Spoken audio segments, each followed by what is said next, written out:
Bonjour chers internautes, bonjour à tous ceux qui nous suivent, bonjour aux chers citoyens du monde, bonjour à tout le monde. Donc aujourd'hui Thierno Amadou est revenu, comme on a l'habitude de faire, de venir vous parler de comment nous parvenons à sauver des âmes qui sont en difficulté, des âmes qui sont coincées, des âmes qui peuvent quitter d'un moment à l'autre avant la fin de leur mission. Avant de démarrer ce sujet, nous allons faire comme d'habitude, c'est-à-dire passer par les prières. Nous allons prier pour nos morts, que la terre leur soit légère. Nous prions aussi pour les malades qui sont coulés dans les lits, ici et là. Ensuite, de terminer par les gens qui sont derrière les barreaux, les innocents qui purgent des peines interminables dans les prisons. Aujourd'hui, nous allons aborder un sujet qui nous préoccupe. Parce qu'en général, pourquoi nous avons choisi ce thème aujourd'hui? Parce que de temps en temps, nous arrivons dans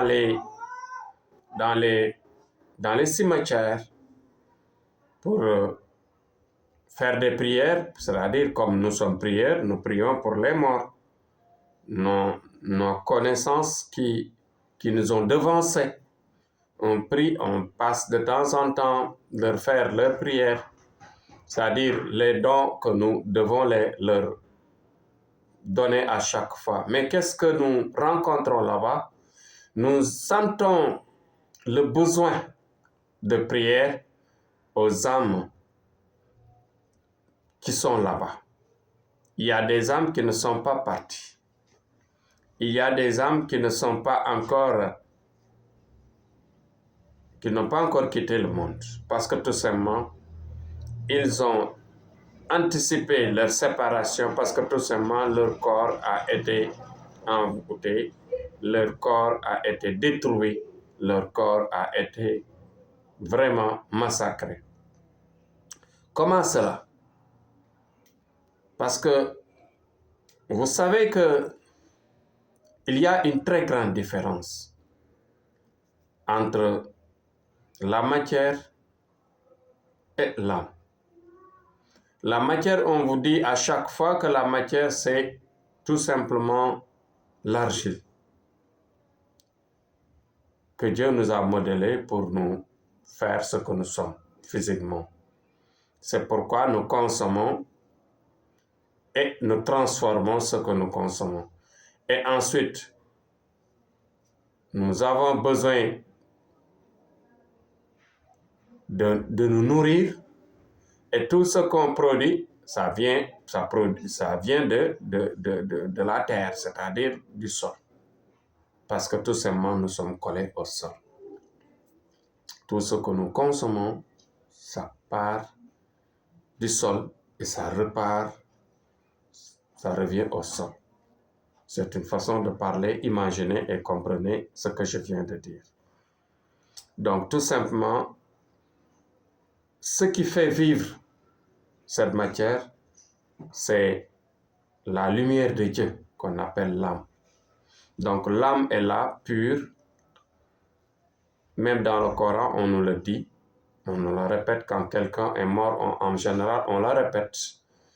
Inna lillahi wa inna ilayhi raji'un. Cela veut dire tout simplement que nous provenons de la lumière de Dieu. Nous sommes des particules de Dieu. Et juste à la séparation, c'est-à-dire quand on parle de mort, tout simplement parce que Dieu a aspiré sa lumière et l'âme quitte la matière, c'est-à-dire le corps, et on meurt. Et qu'est-ce qui va se passer? La matière repart au sol, c'est-à-dire à son origine.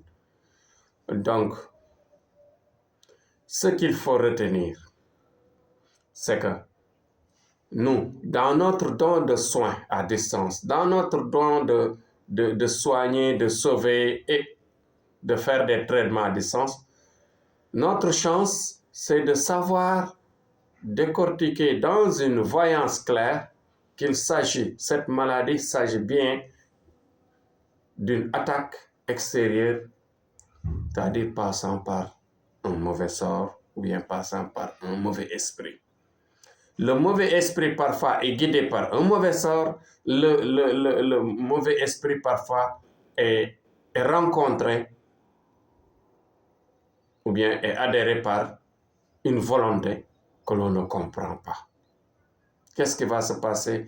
Parfois, on atteint une maladie et cette maladie n'est pas réelle.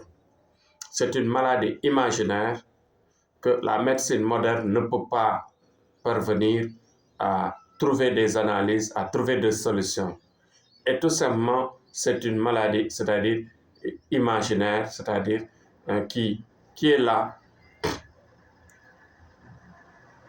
provoquée par un mauvais esprit. Et ce mauvais esprit-là, notre voyance, notre façon de faire, notre technique et, je dirais bien, globalement, notre don de travail nous permet de savoir, d'orienter et de séparer, par exemple, le mauvais sort, de séparer le mauvais esprit de votre corps. Et si vous ne faites pas attention et que vous n'avez pas la chance de rencontrer qui vous sauve, qu'est-ce qui va se passer? Le corps se détruit, le corps est détruit par le mauvais esprit. Et quand le mauvais esprit détruit le corps, qu'est-ce qui va se passer? L'âme va quitter parce que l'âme ne peut pas être dans un corps qui est détruit. Quand le corps est détruit, qu'est-ce qui va se passer? Automatiquement, l'âme quitte. Mais l'âme quitte le corps, mais cela ne veut pas dire que tu es déjà mort. Parce que il y a des personnes qui meurent comme ça, qu'on enterre tous les jours et qui n'ont pas encore atteint la fin de leur destin. On le sait, on le rencontre tous les jours dans notre travail. Donc c'est pourquoi si un vrai marabout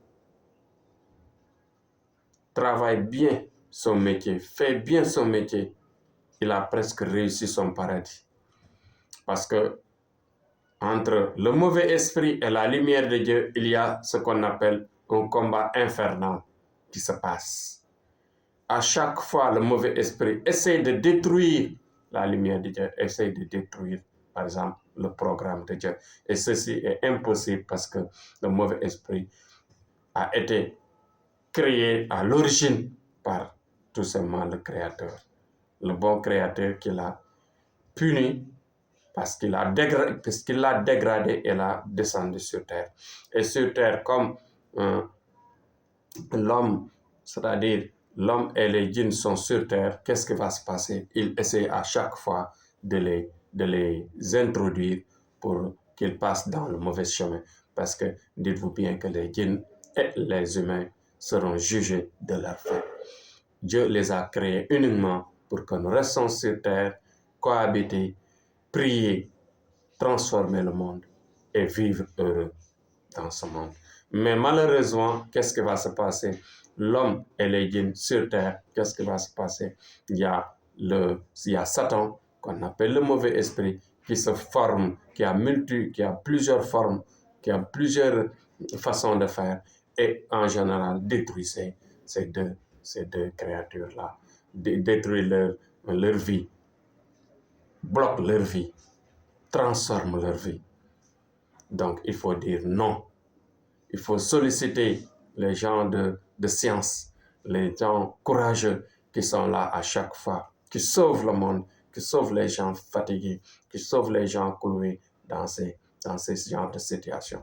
Donc, Thierno Amadou, il ne cesse de vous répéter que je suis le sauveur qui peut vous aider dans vos situations difficiles. Bien sûr. Voilà, donc merci et à demain. Inch'Allah, on reviendra sur